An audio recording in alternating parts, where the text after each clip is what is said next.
Hello everyone, David Wallage here, New View Safety Coach. It's number 2 in the Waffle On series, and it's just going to be a bit of an update for the channel. Quite a bit's gone on over the past week, really. Things are moving quite fast, and I'm using different technologies, and people have asked what technologies I'm using, so I thought I'd give a bit of an update on that, update on the subscriber situation, and also the amazing feedback I've had from the safety and psychology and coaching community that have wanted to come and talk on the channel as well. So got some really interesting, exciting news around that as well. So let's start off with the subscribers, because that's the most relevant one today, really. Gotta stop saying So it took 4 weeks to reach 100 subscribers, which, you know, I never thought we'd hit 100 at all, let alone within 4 weeks. I know companies, established companies, that have 30 or 40 subscribers on their YouTube channel. And, you know, there's something to be said for me currently being at home a lot and having the time to dedicate to put out so many videos. I was having a look the other night as to what's an acceptable number of videos per week for someone to put on YouTube, and, you know, between 1 and 2 seems to be the go-to, really, to keep things fresh and to keep people engaged. Over the past 5 weeks, I've been averaging nearly 4 a week. So you can see there's quite a lot of content going on there, which obviously has some impact on how many times it gets advertised. I don't know how much time it comes up in search. I don't know how the algorithms work, to be honest with you, but, you know, there's a lot more content going on there than what would be if you were a normal company. But it's been fun, it's been interesting, and, you know, I'm now diversifying into the probably 3 main playlists or series, streams that I like to call them. So yeah, this is, as I said, you know, this is number 2 in the Waffle On, and true to form, I'm waffling on and not actually talking about the subscriber side of things. All that preamble was just to say 4 weeks to reach 100, and it's taken 7 days to get an additional 100. So in 5 weeks we're at this morning 207, 206, 207, something like that, and we've been going 5 weeks. So that's just, I mean, beyond anything that I imagined. So thank you to each and every one of you who have subscribed. And please, you know, leave comments and feedback, what you like, what you don't like as well.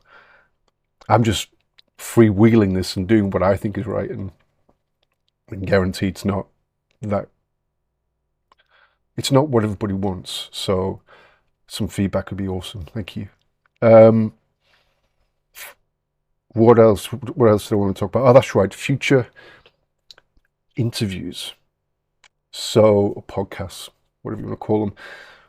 So I've been reaching out to my contacts in the safety community, the coaching community and psychology community, and I'm not going to give you names at the moment. I mean, we've already had Andy Schoen and Alex do interviews, which has been awesome. And I can't give you names at the moment because I've not got confirmed dates. I've just got agreement that they'd like to come on the channel and talk to you about, you know, their specialist areas.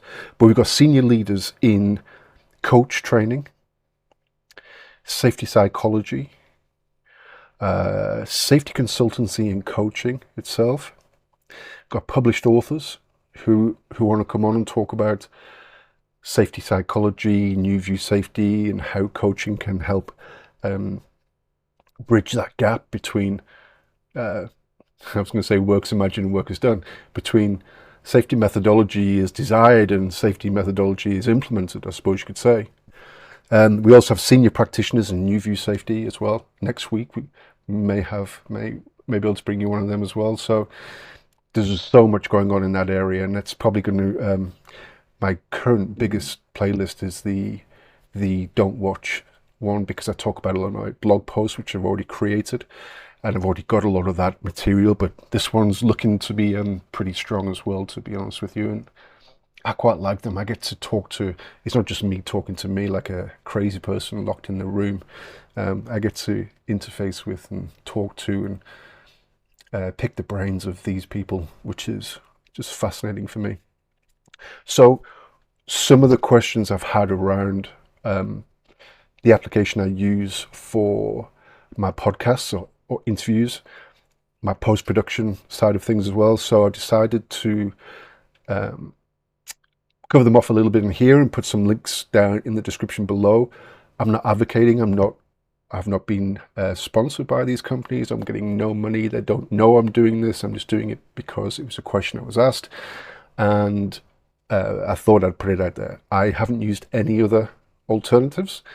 As I said, I'm not advocating these. I'm not, this is just, I'm just telling you what I use and giving you a little bit of my feedback as to how I find it, how I find them in the use of what I need them to do. So the first one is the one I've used the longest, is PowerDirector. With PowerDirector, I essentially, for these type of videos, I record straight to my Chromebook, Asus Chromebook camera, and that records straight to the hard drive. I then upload that into my PowerDirector application, which gives me the capability of adding adding images, adding text. Everything that I do post-production really is done via PowerDirector. Icons, text, special effects, intro and outro. So how do I find it?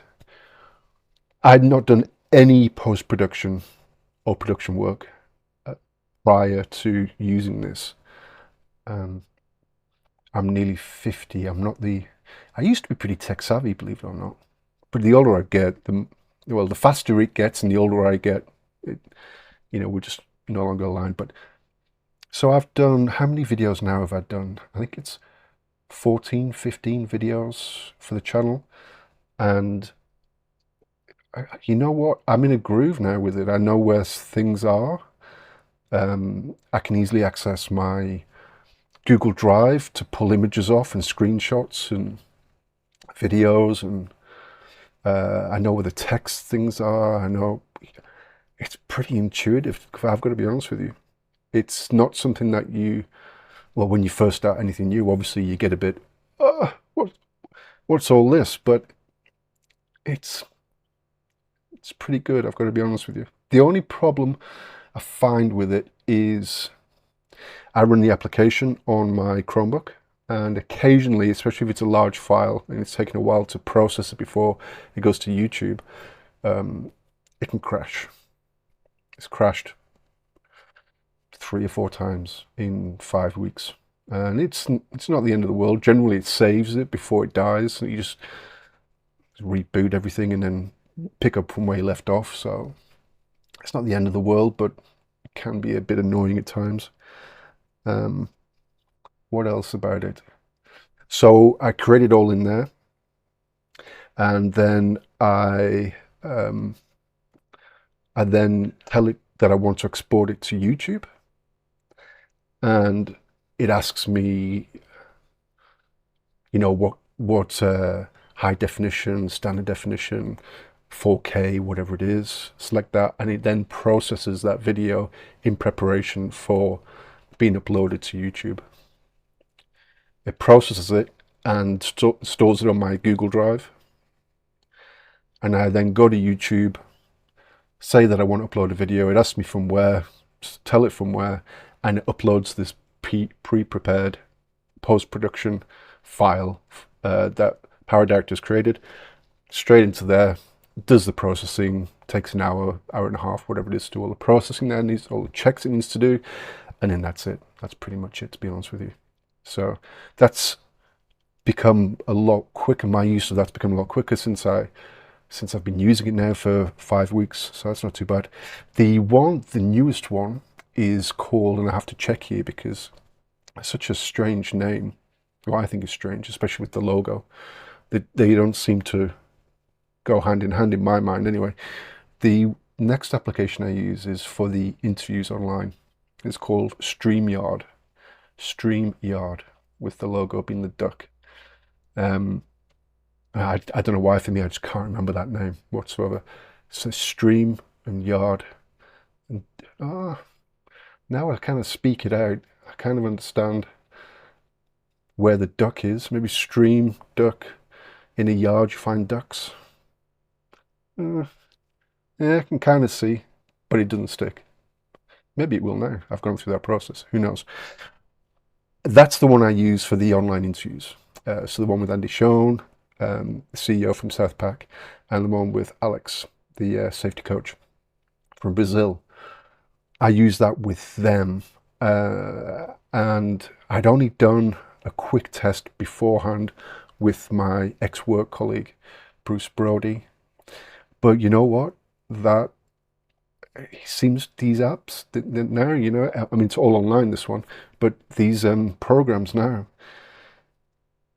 they're pretty good. They really are. They, you know, they automate quite a lot. I would imagine if you were highly technical and you wanted to be able to get into the nuances and change the, you know, crazy settings types of, this wouldn't be the one for you. But if you're not super technical and you want to be able to just do the basics, add name, position, some branding in there, so that you'll notice there's some orange branding and color and font in there. You can have private chats with the person. There's a private chat section. There's a section for you to do live streaming where people can send in questions. What else? There's a music section there. So you'll notice at the beginning of some of my interviews, there's a bit of music going on at the beginning and maybe even quietly throughout. That's there. That's all given to you, so there's no copyright issue. It's all there for you to use. And then, you know, when you stop the interview, it saves it to cloud straight away. And all you then have to do is download it. You download the entire file, the audio and the visual together. Or if you want it for a podcast, you can just download the audio and then you upload it to whichever platform you want.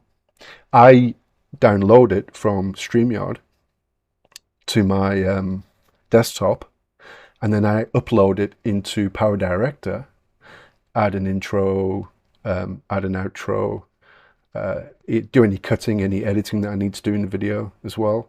And then, yeah, get that to then prepare it for YouTube and send that off to YouTube. But you can't, like, you don't need, I believe, you don't need PowerDirector for that. You can upload straight from StreramYard.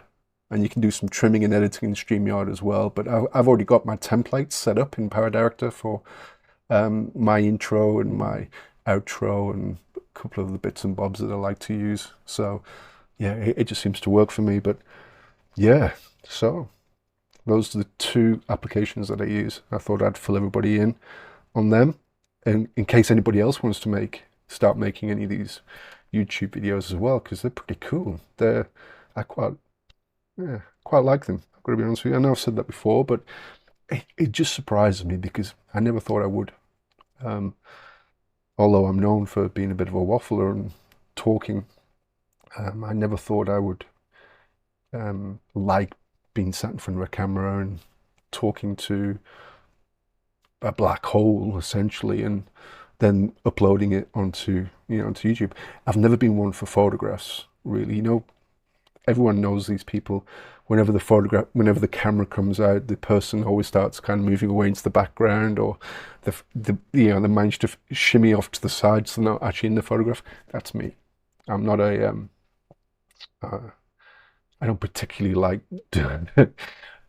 seeing myself in photographs or in film or hearing my own voice. Same with a lot of people, but I'm slowly getting used to it. So have I covered everything off my it's not a script, it's just a checklist. Subscriber stats, done. Future interviews, done. And applications used, done. Fabulous. So I'm going to go put this into PowerDirector, add a few images, up here, which you will no doubt be able to see now because you're seeing it after production, and add the web links in the description below so you can go and have a look at these apps that I use.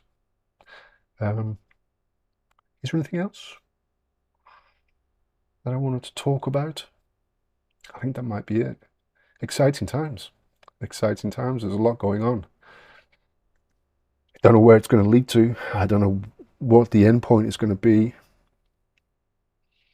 I don't know what I want it to be. I don't know what I want to do. I was talking to a bit of a mentor the other day, a guy called Tony Wickham, a guy I used to work with. And he was asking me, you have to figure out, what you want in relation to what all this is, and then you can, that whole coaching conversation. And it was, I came to realize I don't know what I want or where I want this to go. So this is going to be an interesting, exciting time for me while I figure that out as well. Yeah. So hang along for the ride, maybe see where we do end up. Anyway, I'll leave you now. Thank you for watching and see you next time.